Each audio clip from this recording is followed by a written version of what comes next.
भगवद गीता के 15वें अध्याय में एक महत्वपूर्ण श्लोक है जो जीवन और आत्मा के संबंध को दर्शाता है। यह श्लोक इस बात पर जोर देता है कि मानव जीवन में आत्मा का क्या स्थान है और आत्मा कैसे शाश्वत है। इस अध्याय में आत्मा की अमरता और शरीर के नाशवान होने का गंभीर संदेश है। श्लोक में कहा गया है कि आत्मा एक शाश्वत, अजर और अमर तत्व है, जबकि शरीर एक भौतिक वस्तु है जो समय के साथ समाप्त होती है। यह संदेश हमें याद दिलाता है कि जबकि हम कर्ता और कार्य करने वाले होते हैं, वास्तविकता में आत्मा अपने कार्यों से परे है। इस दृष्टिकोण से हमें अपने जीवन की वास्तविकता को समझने की आवश्यकता है। इस श्लोक के माध्यम से भगवान श्री कृष्ण आत्मज्ञान को जागृत करते हैं। वे यह स्पष्ट करते हैं कि आत्मा सदा रहती है और यह भौतिक शरीर के नाश के बाद भी अपने अस्तित्व में बनी रहती है। यह विचार हमें जीवन के नश्वर पहलुओं से परे देखने और आत्मा के शाश्वत स्वरूप को पहचानने के लिए प्रेरित करता है।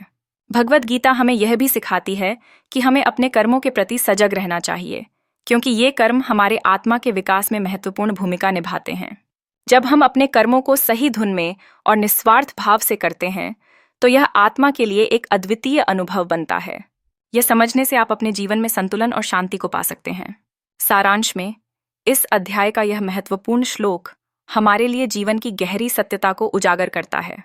आत्मा का अमरत्व और शरीर की अस्थिरता का यह संदेश हमें आत्मिक विकास की दिशा में आगे बढ़ने और जीवन को एक उच्च उद्देश्य के लिए समर्पित करने की प्रेरणा देता है। इस सीख को अपनाकर हम अपने जीवन में सुख और शांति पा सकते हैं। भगवद गीता का 15वां अध्याय हमें यह याद दिलाता है कि आत्मा ही हमारा असली स्वरूप है। जब हम इस सच्चाई को समझते हैं, तो हम अपने जीवन के लक्ष्य को सही दिशा में आगे बढ़ा सकते हैं।